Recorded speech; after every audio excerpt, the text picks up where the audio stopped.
Rookie Hunter is proudly brought to you by the Wild Sheep Foundation. If you'd like to support their mission to put and keep wild sheep on the mountain, you can go to wildsheepfoundation.org to become a member, renew your membership, or become a lifetime member. You can even get yourself some badass WSF merch. All of that can be found at wildsheepfoundation.org. While you're there, check out Sheep Fever, the official podcast of the Wild Sheep Foundation. And check out our friends at North Arm Knives. From kitchen knives to hunting blades, they've got you covered from the field to the butcher block. Visit northarmknives.com.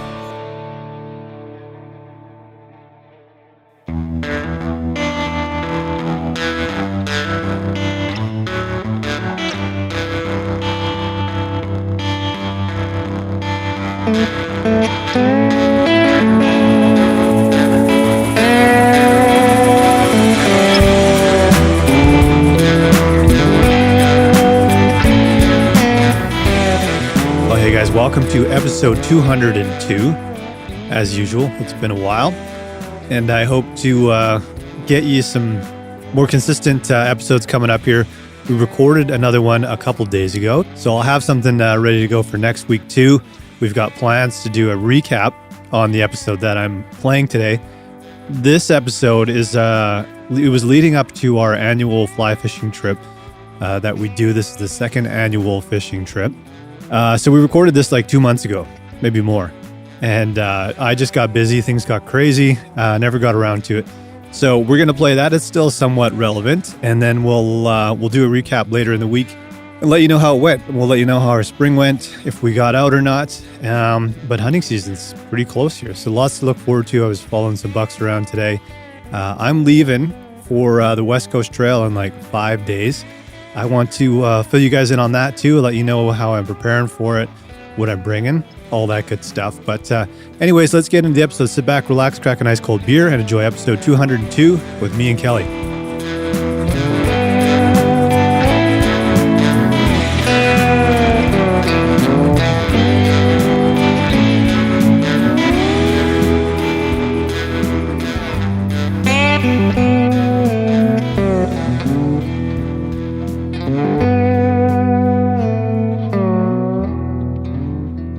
Kelly Molnar. Mike, what's up? How you doing? Pretty good. Just had, I was on bath duty today with James, and oh, nice. Bree comes running in the door because she went for a quick walk. Yeah. And she's like, "Did you see my text?" And I'm like, "No, I didn't get any text. I was doing like Lego with James after the bath there." And she's like, "There's a cougar like 3 houses up." No way. Yeah, there's a bunch of people out there. There's like you know where the right of way is? By my house there. There's always deer walking around, and I think there's a group of them in there, and this cougar's stalking them. I think he's still stalking them. They called him in. Wow. I just realized like I'm on webcam and I've got like a black eye on the top under my eyebrow. I was going to ask you what happened there. Well, I was playing around with James, or no, I was playing around with Norris, and he like whipped his head up and he hit me right in the face. Oh, it looks like he got scoped. It does. It's not quite the season. Well, we haven't been out for bear yet. But yeah, he's got this little football he runs around with. And half the time I'm wrestling with James too, so I never know where I get what these direction from. is coming from. Yeah. But yeah, Norris just cranked me yesterday. So yeah. Nice. Anyways, cougar. Yeah, cougar's so Bree's like, "Don't let Norris out," in the text after I read it. And he was just running around outside Jesus. the whole time. But I think the cougar's preoccupied. Yeah. But yeah, COs might be busy tonight by my house. Yeah, I think so, man. That's never a good time when they're down this low around people like that. That thing's probably unwell, maybe. Yeah. That's often the case, it seems like. Well, yeah. Not that I'm an expert, but... Or just like super opportunistic, like... Yeah, I guess. Or brave. Young, maybe. Could be. I think the young ones get pretty brave. Yeah. So that's the news for tonight. Nice. We've got a fly fishing trip, the second annual yurt fly fishing trip. Yeah, I'm excited. I got to send you some money too. I've just realized that. It's all good. Yeah, just concentrating on packing and picking up some supplies. I think I have most of the stuff. Like, as far as flies and crawnies go, I'm pretty good there. I was also I picked up some balanced leeches, which are, usually you're tying the fly onto the head of the leech, right? Or like whatever fly you're using. And these balanced ones, and I actually bought them from Brian Chan, like from his store. Oh, nice. But the eyelet is kind of right above the body. So when you tie it on and it hangs off an indicator, or you could do it off like a sink line or whatever. Yeah. But I was going to try that off the leader first, like put a leech, hang it balanced so it's horizontal. Yeah. And then it kind of just drifts with your strike indicator. Or you can do a slow retrieve and it just kind of like floats flat across the water, right? Right. And then the other thing I was going to try this time is blobs, which are like I think it's Daphnia in the water, which are like little bugs and they kind of group together. Oh, okay. Or like plankton, I think. And it kind of looks like little pink, greenish blobs. It can change colors depending on what lake you're in. But they're basically little like fluff balls. And they're a good kind of attractor searching pattern. So I'm always thinking about strategy before we go into these things. And last time I think I just focused on chronomids. Right. But I think I've learned a few things, like just watching videos and stuff since, about like you kind of use the indicator still, but you use searching patterns the same way. And then once you catch a fish, then you throw a pump and then you figure out what kind of chronomid they're eating. And then you go from there. Right. Gotcha. So I think like, it's one of those things where like it seems and feels complicated, especially when you do it a few times, but then the more you learn about it, the easier it seems to get. Like it seems pretty basic still, like you're still kind of fishing under a bobber, right? Right. Yeah. I guess, from my perspective, because I've only done it once, it is pretty overwhelming, but once you know what to do and what works, yeah, you kind of just stick with that and then try different stuff when you feel like that's the right move and figure it out eventually. But yeah, it becomes a bit of a routine, right? Like anything. Yeah. And I think the big thing is just, people get the supplies. So they'll get, a fishing line, they'll get the leader and they'll get the tippet and then they'll get some chronomids and a strike indicator. But then when you really look at it, it's like, well, this is probably the one you don't totally need, but like there are indicator fly lines that are more weighted to the end of the line. Right. So it's a little easier to kind of like flip those setups out there without tangling them all the time. Right. Because like a normal fly line is kind of, it tapers out, like it gets fatter kind of closer to the middle of the line. So, those are made to kind of like carry the line out and then land the end of the line softer on the water. Gotcha. If you're dry fly fishing or something. But like what we want is the weight right at the end just to flick that striker indicator set up out there.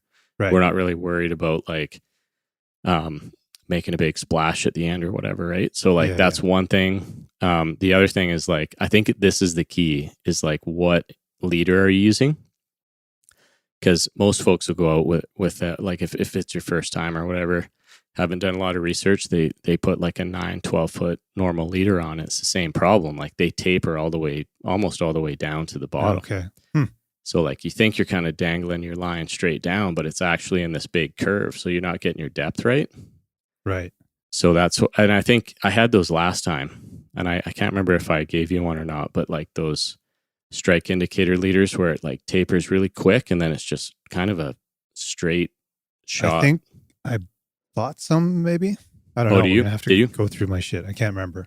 I bought some extra ones too, but yeah, we should do a bit of an inventory first because that's key. Like it's just those little things like, you have a leader, but if you just had that type of leader, it would be much easier. Or like just use a 6-8 pound fluorocarbon leader. Like that's just straight, like from any fishing setup, right? And then at least you're going straight down.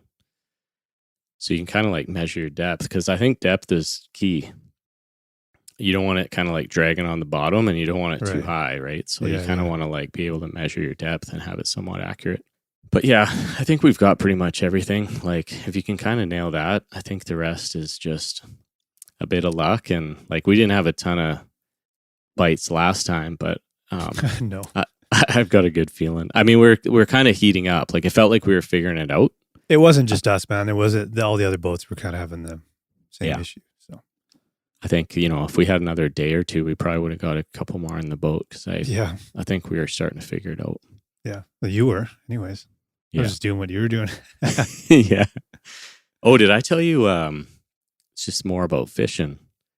We were out camping at Maple Lake last weekend, and James got this like inflatable kayak. It's like a 2-person adult type setup. It's like an Intex. Like you can order off Amazon for like, I don't know, $150 or something like that. So super easy to pump up. And I thought, I'm just going to bring a fly rod just in case. So we went out there. He's paddling in the front. I'm paddling in the back. And I just had my fly rod like snapped into my life jacket. Okay. So it's like pointing straight up in the air, right? I got like tilted a little bit. And I'd paddle a little bit, and then I'd like pull 4 like pulls and try to get my line out a bit, and then I'd paddle again.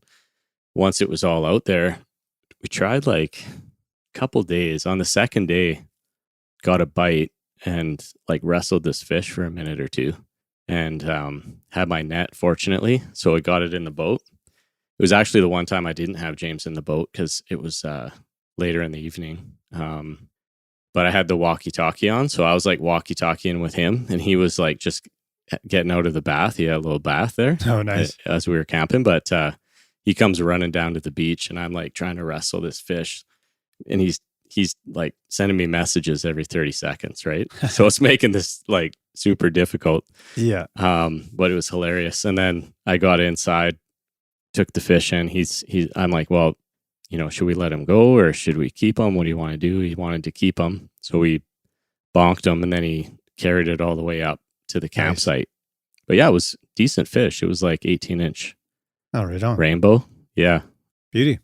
So yeah, a bit of excitement for him. Yeah, I don't know, man. I love fishing, especially in the spring. Such a the fish are biting, like they're fattening up again after the winter. It's just a cool thing to do. Yeah, for sure. So yeah, super excited. Nice. Did you cook it up or? I have it here. It's actually in the freezer. It was like the last night we were there, and then we had to pack up by 11. Oh yeah. So ideally we could have done like a fire or something for lunch or dinner the next day, but timing didn't work out. Makes it tough. Yeah, for sure. Yeah. Nice. That's cool. Yeah, I've got actually got a tackle box now. Nice. It's funny, I got this thing. It's like a soft one, but it's got all the plastic, whatever you call them, the organizer things, little cases. Yeah. And it's going to be pretty empty, but I couldn't. It's funny, man. I was looking for my rod, and I actually thought it was here in where I record here. It wasn't here. I'm like, what the fuck? So I'm looking all over my apartment, like underneath my bed, like in my closet, and like, where is the rod? Because it's in a case too, right? So it's pretty easy to spot. And I'm like, tear the whole place apart. I go down in my storage locker, look through there, I can't find it.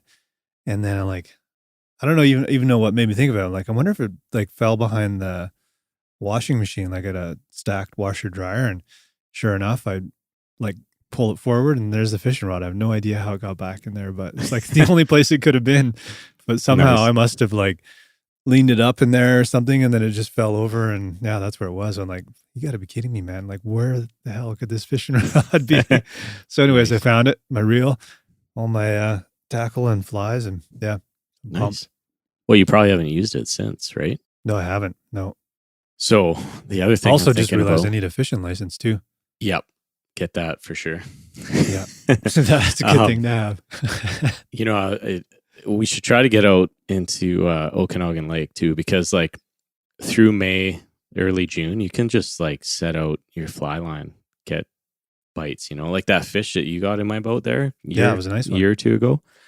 Like that on a fly rod is pretty epic. So yeah, we should try that at some point too. Yeah, I'm down. Yeah, I know Earl likes to fish, so I don't know about Moose, the dash hound there, but yeah, you might. We could throw Norris in there too, and yeah, why not? Just make it a complete mess. 3 dogs in there. That's funny. Could probably do it. Yeah, need a couple dog beds for sure. Yeah, now, this guy only needs a little corner of one. That's all he needs. Can he swim? Can dash hound swim? He can, yeah, but not his favorite. Nice. Yeah. What's on tap there, by the way? Oh, I've got some Lafren's Semillon from Naramata Bench. Yeah, it's a nice white wine, manly hunting drink in a pheasant glass tonight. Nice. How about you? I'm drinking a margarita. Oh, nice. It is a long weekend. It is, yeah. 2 ounces of tequila, ounce of triple sec, and an ounce of fresh lime. Oh, the classic. The classic margarita. Delish. Any agave syrup? Nope. Straight up. Nice. Yeah. I feel like the lime gives it enough, you know what I mean? Yeah, I agree. Yeah. Do you make a jug of those or just a glass? I should have just a glass, but yeah, actually, if I made a jug, that thing would be gone tonight, and I would be blacking out here in about an hour and a half. They go down a little too smooth. Yeah, it's true. Yeah. The other thing is like every May long never fails, always stormy and rainy. Yeah, man, totally. Because I was trying to get a campsite booked for Maple Lake this weekend, and the only reason we went last weekend was because it just booked. And I slept in, didn't sleep in, but like forgot to put the alarm on to get the campsite. Because like whenever I always have two alarms. So like if it's a campsite reservation day, I have another alarm that I put on that's a different sound. And then that sound goes off. And I'm like, Bree, if you ever hear an alarm that's like a different sound, and just from like, we need to remind each other that that's the camping sound. Because like I put this in like months ago, right? Yeah. And by the time it shows up, I'm like, I don't know why this alarm's going off. Like, why is it making this sound? So I didn't even put that in. And then I just like blew by the reservation. Anyways, we went the week before. It worked out better. So I might just do that all the time. Yeah. Yeah. But yeah, you're right, man. It seems like the May long is always, I mean, you get a few good ones here and there, but always a bit of a crapshoot, man. Yeah. We've had pretty bad luck at least the last couple. Yeah. I think last year we were at Mabel on long weekend, it rained literally the whole time. Oh, really? Yeah. Yeah, especially up there. You're kind of more in the mountains. It's a little more unpredictable. Yeah. Nice spot though. Yeah, for sure. Nice. Have I talked about that little Yamaha 2-stroke I bought on the pod? I don't think so. So that's the other addition we have for this fishing trip. Right. Which is like, I was scouring Marketplace for like almost a year trying to find just a smaller engine, because I got the 25 4-stroke on my Lund, and you can't take that on these little fly fishing lakes, right? Yeah. And then like I told the story of the last time we were there, and the wind picked up, and I was in the boat by myself and got blown into the reeds and had to like paddle myself out of there, where you were watching me from 40 feet away eating an apple and laughing. Yeah. But at that point, I was like, I'm just going to find this used 2-stroke that I can move around, throw in the back of the truck, and then we'll be golden after that. We can battle some wind if we have to. Sure enough, I found this 2-stroke 1992 Yamaha, and it's like mint. James and I had it running the other day, and it was like flawless. Yeah, so you got lucky, man. To try that, yeah. Yeah. So yeah, I got to remember to swap those motors too. Yeah. But yeah, it'd be exciting. So is your dad going to bring up his boat this time, or? No, his boat's bigger. It's a lake boat. Big. Yeah. Gotcha. Yeah, I think he's got like a 150 or something on that thing. Oh, okay. But I know they weren't loving the John boats. Yeah. Yeah, those aren't wide enough, like they're very narrow. I think they were like 12 or 14 footers, but they're just super narrow. Right. And low. So like you don't really feel like you got much clearance over the water. No. But yeah, I don't know.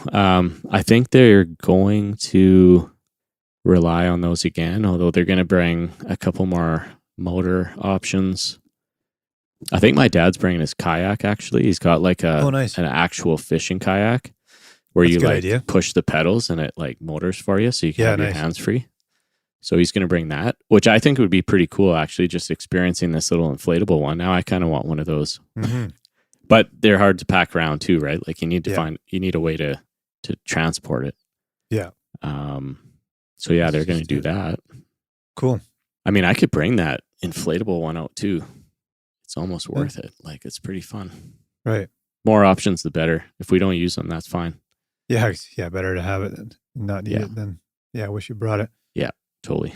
Yeah, we got to figure out meals and stuff. It's coming up pretty quick here. So we got to get the group chat fired up here, I think, and figure it all out. Or did you guys just assign me to camp chef? No, I think my dad and Al were planning to bring a meal or two up.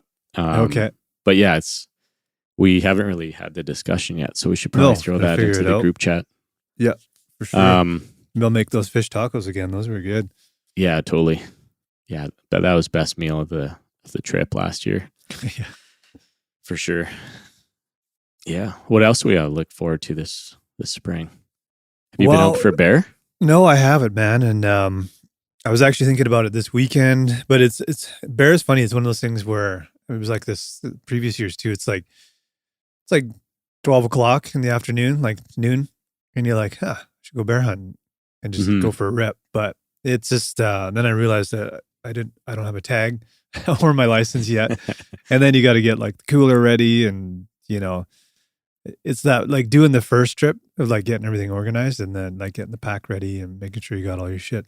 But once you've done one, you're kind of good to just grab your pack and throw some ice in the cooler and go, right? But I need to do it because I don't know, it's nice out. Like, I mean, cruising those FSRs is not the worst thing in the world to be doing. I've never, seen anything worth shooting the last couple of years, but always see moose and shit up there. And it's fun. And it's like pretty lush. All the bush and everything's. It's just a different feel than like usually when you're hunting, it's already losing leaves and stuff up there, right? So I don't know. I just like the different look of it. Bring a camera and see what you run into. Yeah. It's also a good excuse to get the quad out. Yeah, that's true. But I'm kind of curious what it's like up there because the FSR that we do is higher elevation. It's quite a ways up there. Yeah. So it feels, like you said, it feels a lot different than down here, but it's fun to bring some sausages and have a fire. And maybe bring a beer or two. Yeah. It's too bad you can't do grouse in the spring. Yeah, I know. It's a bummer. I don't think snowshoe hare is open right now either. Yeah, I think it's like the only 2-month period where you can't hunt snowshoe hare. Mm-hmm. But I think they open up in August again. Let's have a look here. Black bear, wolf, coyote, skunk, and raccoon. That's in our region. But yeah, we should plan something, man. When does it end? Bear? Yeah, end of June? I feel like it's middle of June. Middle of June? Do you have it open? Yeah, let me open this up. I'll cut the dead air out of here. Might be June 15th. Let's see. Or nope, still going. I think it's right till the end. Oh, nice. Yeah, it is. So we still got time. Okay. We'll get out there once at least. Yeah, man, I feel like it's always, I don't know. This isn't based on any science or anything, but the later you go, the fatter they're going to get because we've seen some pretty small, like early spring bears. There's not much to them. That being said, it was a pretty mild winter, so they might have been, who knows, man, up early and feeding, and I don't know. Yep. So I don't know how the weather affects them in their hibernation and stuff like that, but yeah, we should get out. Sounds good. I was thinking about doing a repost of your bear episode. I'll do it as one continuous rather than the 2-parter. Actually, it'd be kind of fun to go back and listen to that one. It's been a while. I actually did listen to that one recently. Did you? Yeah. Nice. Yeah, it's a good one. Definitely. That's the cool thing about this is, you get the details down because you're never going to remember all that. Like especially when you listen to these like years later, you're like, oh yeah. So yeah, it's super cool to have a lot of those memories down. Yeah. I would like to go to a certain spot and look for black bear. You know where I'm talking about. Mm-hmm. That's kind of the goal. Like, I mean, I wouldn't pass on a nice bear going up on the FSR, but like picture perfect, like good story, whatever, you know what I mean? Like, I'd like to do it there, but bear meat's it's so good, man. Like those sausages that we had from your bear and from Garrett's bear, and like everybody loved those. All the kids loved them. Like they're just, so good, man. And it's nice to have something different. in the freezer too. And Yep. so, Well, and you haven't taken a bear yet, so no, I we haven't. could do technically hike in there, and then if I kept my pack as light as I could, it wouldn't be much to have two people take bear and gear out, right? Yeah. I mean, assuming it wasn't like a monster, Yeah. which it could be. But you kind of need one person just to take the hide. Yeah. Yep. That would be fun. Mm-hmm.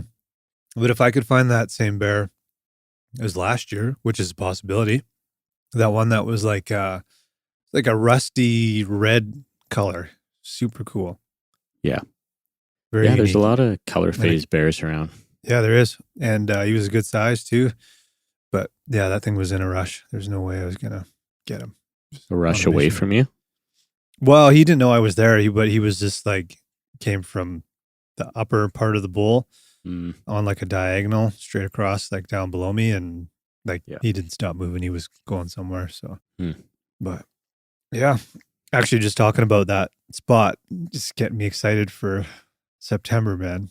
We got to get in there. And actually, that would be the nice thing about going and checking for bears, that we could scout the area. Because last year I was in there quite a bit. Yeah, it's true. And I think because I was in there so much, I think that's why we had a good season. That's true. I totally forgot we had that cam in there. Oh yeah. Oh, that one way in there. That I see what you're talking about. Do we have two in there? No. Oh, but okay. I was talking about checking out a different spot. Okay. Where we got the deer is where I'm thinking for a bear too. Yeah. I mean, both of those are super good spots. I'm also curious to see if that camera's still there. One, and two, like, we should. What's on there? Let's make a plan to go in there and check that thing, because I honestly forgot about it. How long has it been in there? Since September last year? No, 2 years back. Really? Yeah. You went in there once and changed the batteries. Yeah, I got all the photos. And when was that? So we put it in there in the fall one year. I came back in the spring or fall the next year. I can't remember. Changed the batteries, swapped the card, and then brought it out. Actually, have I been in there a couple times since then? Anyway, so we're like, September will be 2 years that it's been in there. Nice. Yeah. And in the meantime, a bunch of other people have gone in, taken the photos, deleted them, and all it's going to show is bear and coyotes. Some dude just mooning the camera. Yeah. There's no elk in here. Yeah. So, yeah, that's a good point. Let's make a plan to do that. Let's make it a priority. Sounds good. Yeah, it'll be fun. But yeah, no bear trips. I haven't really been on Instagram lately, so I don't know what other people's bear seasons are looking like or what. Yeah, I haven't seen much action on there. No. And like, what I'm interested is last season. I mean, we weren't out a ton last season either, but like usually we see more than that. Right. So I'm kind of curious to see, even if we get out once, it's not like a good sample size at all. But, I don't know. Maybe we'll see a whole bunch of movement out there. You never know. You never know, man. But I don't know. Something just felt off last year. And like everybody I talked to said, we didn't see much either. So right. I don't know. I think that's more the important part, is like you go out once or twice, you also talk to a bunch of people, and then you get a feel for it. But maybe the story will be different this year. Yeah, I got to check in with Adam. I don't think he's been out either. Curious. See how it goes. Yeah. Excuse to get outside. That's what this is all about, right? Yeah, totally. Yeah. I haven't talked about this on here. Or maybe I did, but I've got a half marathon in 4 weeks. So I've been training like crazy. Nice. I'm at 16 kilometers right now. And this coming week, I'm going to get up to 18.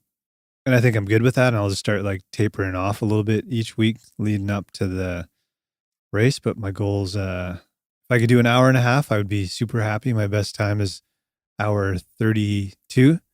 I want to beat that. But if I do like under an hour 40, we'll be good. So no IT band issues, no plantar fasciitis. So nice. Whatever I've done to counteract that is working. So yeah, just keep it gradual then, because you don't want to flare it up at the last minute when you're like, 16, I'm good. And then you go an extra 10. Yeah, exactly. Um, But then so here's what I've done, and you can relate to this, is like, it's easy to push yourself, right? Because you got a goal, and so I made no training plan, and all I did was like, I'm just gonna listen to my body, right. And if it hurts, then if I have to walk home or whatever, but just gradually kept going longer and longer. There's only one time where my IT band felt like slightly sore, and I just stopped right away, and I only had like a kilometer till I got home or something like that. So stopped, and then I took like a good 5 rest days and then picked up after that. So the other thing I have been doing is like using the Strava that much, other than like maybe every other week, because it's easy to like get obsessed with kilometers and speed and all that kind of stuff. And then I never thought I would buy Hokas, but I bought some Hokas. It's kind of like you know what I mean about those shoes, right? Yeah. They're pretty derpy, but they have these, they're called Mach 6s, and they're like streamlined. They look like normal shoes. They're not the big wide, like big fat looking like duck feet kind of things. So yeah. Are they like for trail running, or what are they? No, they're for road running. Oh, okay. And they're more for training, but they I don't know, like the more I looked into plantar fasciitis, like Hokas just kept coming up over and over and over again. Like, man, I'm not wearing those stupid fucking shoes. They look ridiculous, but found these ones and they've been good. So that's what I've been doing all my training in. And I just ordered another pair. They should be here this week. Like the other ones are still okay, but gonna get some fresh ones, and yeah, hopefully nothing happens. Cause the last time I did a half marathon, I was at like the 12-kilometer point, and my IT band just flared up, and I was like done. Like I finished the race, but it fucking sucked and it ruined it. So yeah, I always find it amazing. Like I don't really run that much, as well documented on this show, but like I tried at one point, and my IT band. There's something about running on pavement that just doesn't agree with me, and I think it's like the camber of the road and stuff. Like, who was I working with? Wardo. He was saying that trail running, like once I kind of got it under control, he said, you should be able to get back into trail running and stuff like that. So I don't know. I do want to, but you're totally right about that. Because as soon as I'm done this race, that's it for road running. I just feel like it's so hard on you, man. Yeah. Just I feel pounding on pavement. And to your point, actually, it's because you were saying that about like the angle of what you're running on. Like I've been running in the bike lanes along like Abbott and stuff. Yeah. Because the sidewalks, like wherever there's someone's driveway, right? It's like slanted, and then it goes to being flat, and then it's slanted again. And so I've been trying to just run in the bike lane and keep it flat, because those little things can mess you up. So sorry to all the cyclists, but too bad. And just trying to avoid injuries as much as I can, and just been running on really flat, like from my place along the water, Abbott to Lakeshore, like it's all super flat, and then kind of tying that in with trail running for some better endurance stuff. But yeah, running on dirt is way better. I hate road running. Yeah. Remember that one time when we ran up Knox Mountain? We said we were going to do it every morning. Oh yeah, I did. I forgot about that. It was one time. I actually want to get that rolling again, and like take the morning to do it. Cause I think I'm going to do it at lunch, and there's never enough time at lunch. Yeah. With work and everything. Yeah. I think morning's really the only answer. I've always said that, like even to Brie, I'm like, well, there's two options: either continue to fall out of shape, or I'm going to get up at like 5:30 in the morning. Like those are really the only two choices at a point in your life, when it's this busy. Yeah.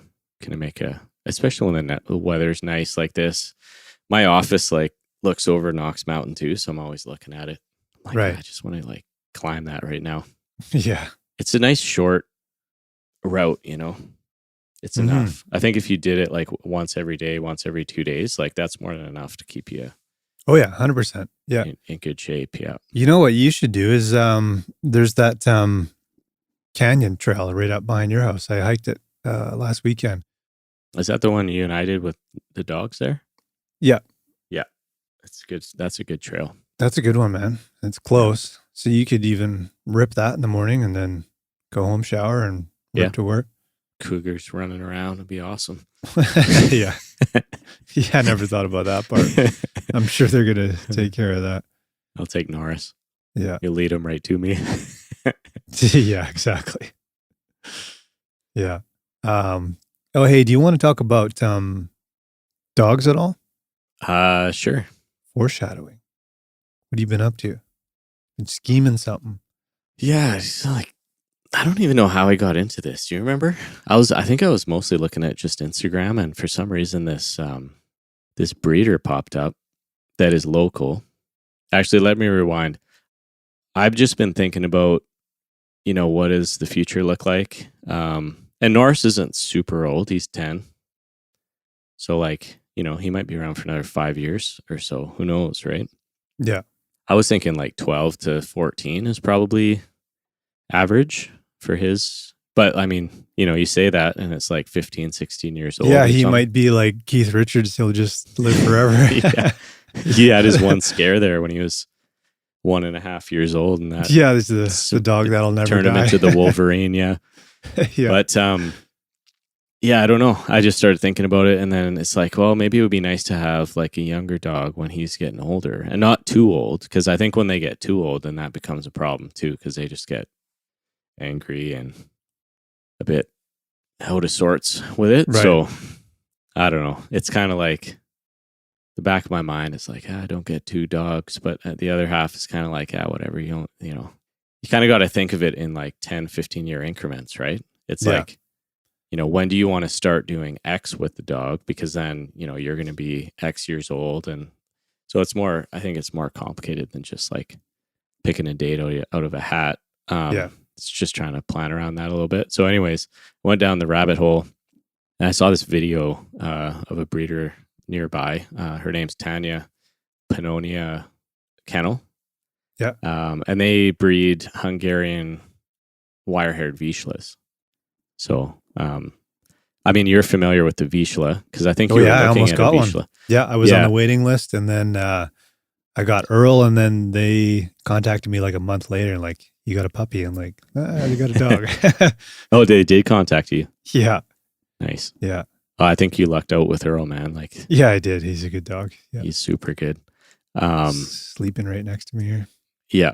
And so, and I started thinking like, I feel like I know Weimaraners pretty well at this point, and like I was kind of leaning that way, right? It's like maybe I feel like I can live with the Weimaraner. I kind of like to a lot of the time, anyways, whether we're hunting or anything in the boat or whatever. They always seem really good.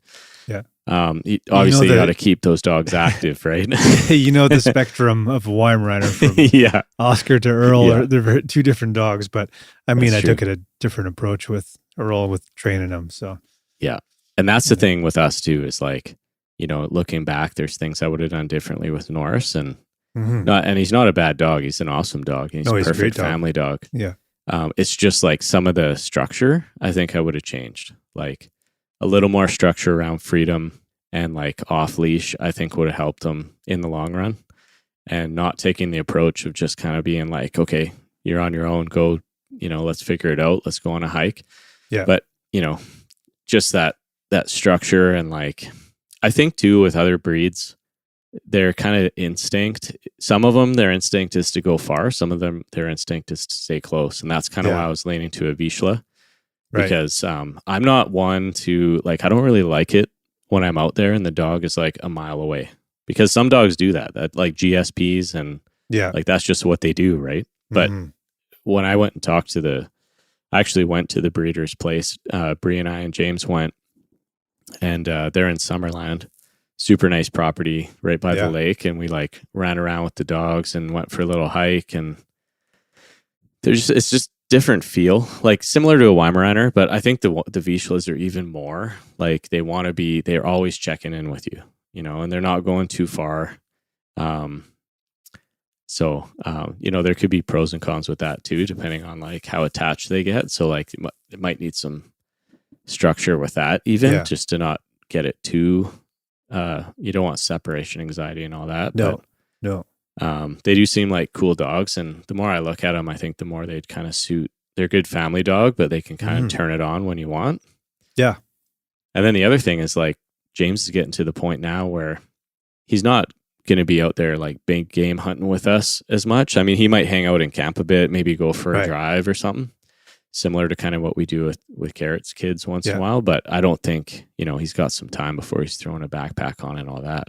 Yeah. But if you look at small game, like, you could throw Earl and whoever this other dog is. I am on the wait list for next year, and we could do like some bird hunting and stuff like that. Yeah. Right? Like that's a whole other world. And I don't think we've really tapped into it. Like you've kind of tested your dog, like just kind of let them see if the instincts are there.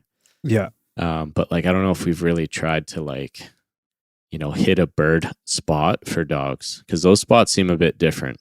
Yeah. I mean, yeah, it's just like the instinct is there for any like pointer, but to take it to the next level, like Earl's retrieved grouse, but giving him back is a whole other other thing, right? But it's like it's cool because he's flushed a few birds for me, and like we've shot some in like thick brush, and he'll go and get them, but it's like you gotta wrestle it back from him because he's like, no, this is mine, man. But to see a bird dog at their full potential is pretty cool. Yeah, super cool.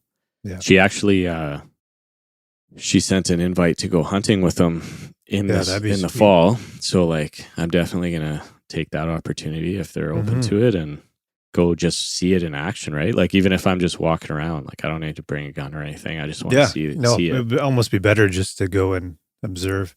Yeah, exactly. Yeah. And then I believe she does, like, she's a certified trainer. I can't remember what the acronym is. It's like FIC or something like that. Okay.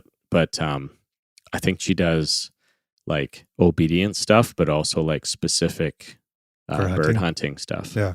So my thought was like, if we go down this road, I want to do it right, the second time and like spend the time. And, I don't know what that would look like. I'd have to chat with her about it. But like, even if I could go like once every couple weeks and just hang out at the property and like get a bunch of tips and like go through some stuff, like to be able to get a dog where there's only like, I think she said there's only like 400 of these dogs in North America. Oh, like, really? There's just hardly any breeders for the wire-haired version of the Vizsla. Yeah, I didn't even know they existed, man. And all the research of pointers and Vizslas I did, they never came up. Yeah. So it's like, it's super cool. And not only that, like to have a certified trainer that is also like, does it for the hunting for herself, like to have her dogs in action and has the experience, like, and that seems like that's like an overall, that's like a whole package, right? Like that you're not going to really get anywhere else. No. And it's not that far away either. Yeah. It's across the lake, but that's not that far. It'd be hard to do it like every week, I think, especially with kids and a career and all that. But like, I think it would be fun to do it every couple weeks and kind of keep on it. For sure. No, that's cool. Yeah. So you guys are on the list then? We're on the list. Actually, they just had a litter, and Bree and I were like, we're kind of on the fence of like, should we even throw our name in for just like anything as soon as possible? We're leaning to female. Yeah, that's what I was going to do too. And they just had a litter, but it was actually a smaller litter. It was 3 dogs. Oh, wow. Which I think is like kind of a minimum, like a healthy minimum for a bigger dog. Okay. Huh. And yeah, they were all males. So like it wouldn't have happened even if we were like next in line for a female. But yeah, we put our name on for next year. So yeah, we'll see what happens. Nice. Super cool dogs. Yeah. They're about like the females, I think, are about 55 to 60 pounds, like somewhere in there. I guess you could plus or minus 5 from that range. Yeah. But yeah, it's a good size. The males are definitely a bit bigger. And they have that kind of chest and like barrelness that like the Weimaraner has. It's just kind of a more compressed package, like a shorter package, I should say. Yeah, yeah. Same kind of width though. So like there's power in those dogs. Oh yeah. Whereas like, Norris, he's an athletic dog, but he's kind of got more spindle legs. Right. Whereas these dogs, that you could tell they can kind of, beat through some bush, and they've got that wire coat that keeps them warm and kind of like they can rip through the brush. A plus, because these short-haired guys get pretty cold, man. Yeah, exactly. Yeah. So I don't think they were saying that they'll jump in the water and they'll pop out and like give a shake and they're totally dry. Like they're just, they're almost like ducks because they have a bit of an undercoat. That's cool. So, but you do have to hand strip them like once or twice a year. That's not bad. It's basically just like you pulling the dead hair out like with your hand. You put like a glove on. Huh. So I think that can take like an hour or two. But I mean, if you're only doing it like once every 6 months or so, then that's I don't not think bad. That's too bad. I mean, Norris, I have to bring him in every 3 months to get a haircut. That's like $140. So trade one crazy for the other, right? Yeah. Earl lets me vacuum him. So that's the extent of grooming for him. Nice. It's like Dirt Devil or what? Just with the Dyson. Nice. How often do you do that? Every night? Yeah, every once in a while. Every time I get the vacuum out, I'll just run it along them. Nice. Actually, I've got this rubber. It's got like, it almost looks like a horse brush. It's got that Velcro strap you just put on your hand, and it's got little rubber bristles on it. That works really good because he only sheds like twice a year. Like winter and spring, like he gets his winter coat, and then he gets rid of that in the spring. And so like 2 big sheds, and that's kind of it. Like it's not bad. He still sheds, but it's tolerable. I think these dogs are similar. It's just that their hair would be a bit longer. Right. So I don't know. I think Bree's still a bit concerned about that part, to be honest. But I don't know, man. I just feel like the choices are so limited for like dogs that don't shed, and I feel like if you know what you want, you're sacrificing kind of all those other good things just for the shedding part. Like it doesn't balance out for me. Right. But I totally appreciate that. Like nobody wants to be cleaning the house every 3 days with like. It doesn't sound like a golden retriever or something like that where they're shedding all over the place. Like exactly. It's not. It's explained it where you got to kind of groom them twice a year. It can't be that bad. No, it's like they're classified as like low to moderate, and I think your dog's like low, so like it could be a little bit worse. But I think like they're basically a Vizsla, so I think it'd be fine. This guy's he's sleeping the whole time, but he's awake now. He's biting my fingers. Hey, quit it. Moose the dachshund. Yeah. Going back to your earlier point about getting a younger dog while you still have an older dog, I think it's actually a good idea, man, because she got Moose for that reason. Her other dog was getting old, and it's kind of like, she said it definitely made the other dog like perk up for a while, and then when the other one just died like a couple weeks ago, it just makes it a little easier. Like when between Earl and Oscar, like that 9 months or whatever, was brutal, and you're like trying to tough it out. You're like, grieve the dog and stuff like that. But life without a dog just sucks, man. And it's nice to have one. Quit biting me, little fucker.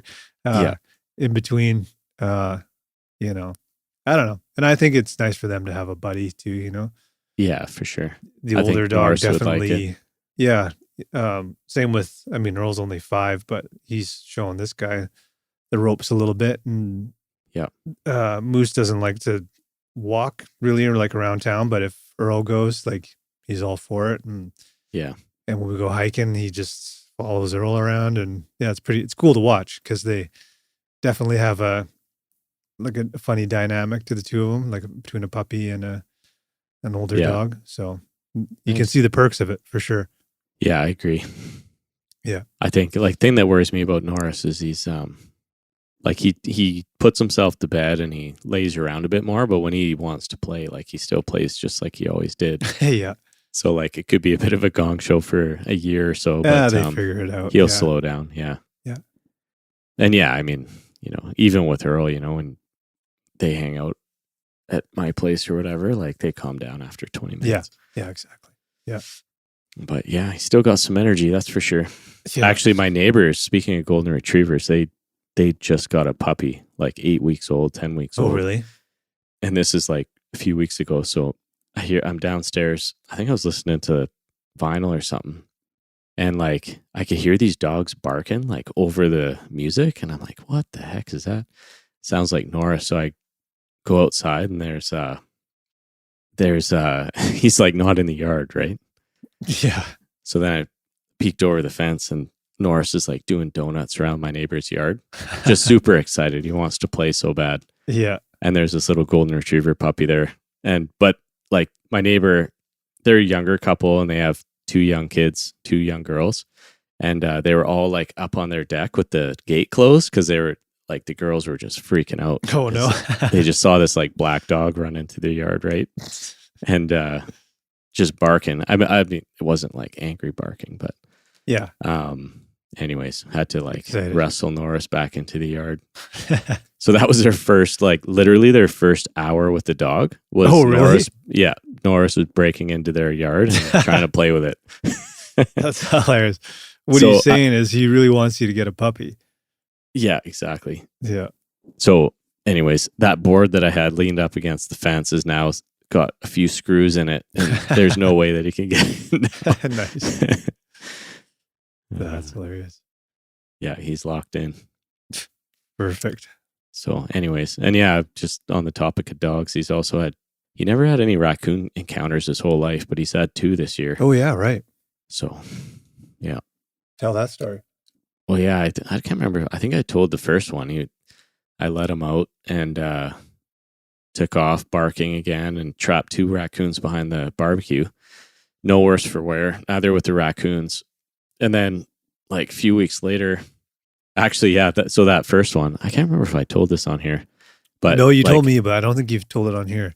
Oh, okay. So I was downstairs. I think I was down in the vinyl room again. But like, I let the dog out in the basement, closed the door. It's nighttime, and then I could tell right away something was wrong because he was just losing his mind. And then, I'm kind of on like, how do you explain it? My yard slopes down, so the patio with the barbecue is like up top. Like I can see it a floor up. So he's got these 2 raccoons trapped back there, and I could see this like from behind the barbecue. So I run up. Forgot to close the door. I kind of pushed it, but I didn't close it. So I run upstairs. Bree and I are trying to get him from behind the barbecue. We finally get him into the house again. And he must have smelled the fresh air coming up from the basement. So he like immediately runs down the basement and zooms outside again. And Bree's like, are you kidding me? You left the door open. So fortunately, the raccoons didn't come in the basement, but Norris went right at him again. They weren't they were like nose to nose, but I don't think like Norris didn't have any scratches on him. Yeah, that's good. But then, yeah, so like fast forward a few weeks later, this raccoon's back. I let Norris out. They're under the deck this time, but it's just one. So Norris is like battling this thing. You know where I've got those 2 little wooden steps that go down to the pergola? Yeah. He's like got his face in there and he's like swiping at the raccoon, and the raccoon's underneath there swiping at him. Oh, wow. But I saw some blood on the cement, but I checked Norris and he wasn't bleeding at all. So, and then next day I looked down and there was like a bit of blood down underneath the deck. So he must have got the raccoon. So anyways, nice job, Norris. I mean, it's been about a month now and he isn't worse for wear. He's all like up to speed on his rabies vaccines. And all that. That's good. So I did bring him to the vet because he had to go there anyways to get his teeth cleaned for $1 bajillion. Yeah, nice. And they were like, yeah, he's up to speed on all his vaccines. I mean, really the only concern would be infection or anything like that if he's got wounds, but yeah, he didn't have anything. So that's good. And the raccoons never came back after that, eh? No, they got walloped a couple times by a doodle, but he does have terrier in him, right? So that's true, yeah. But yeah, that's about it. And now every time I let him out, I kind of like give a couple claps outside. Oh, yeah. Just to make sure, because I don't know what the heck's going on with these raccoons. Yeah, they can be vicious little bastards. Yeah. Yeah. Nice. Well, I think this guy needs to go out, so we should wrap it up. But we have plans for more stuff. I'm not going to give it away because I feel like it always jinxes it when you say we got something coming up. Yeah, totally. But yeah, we got fishing, so we're going to try and do something there for sure. But anyways, it's a little bit too long since we've jumped on here. We got to get Garrett on at some point too and see what's going on with the horses and and the dogs and we got to make some plans for fall. I mean, I hate to say it, but it'll be here before we know it, man. Yeah, that's true. And when does Limit Entry come out? I don't know, man. I think it's supposed to be soon. So keep an eye on it. I feel like it should have been up already, but maybe not. Oh, yeah, hopefully soon. Yeah. Something to look forward to. And one thing at a time. Yeah. Start packing for the fishing. Get the group chat fired up here and make some plans. Maybe Norris will give me another black eye by then. Yeah. Nice. See you there. Yeah. All right, man. Awesome, man. Sounds good. Have a good night. Cheers.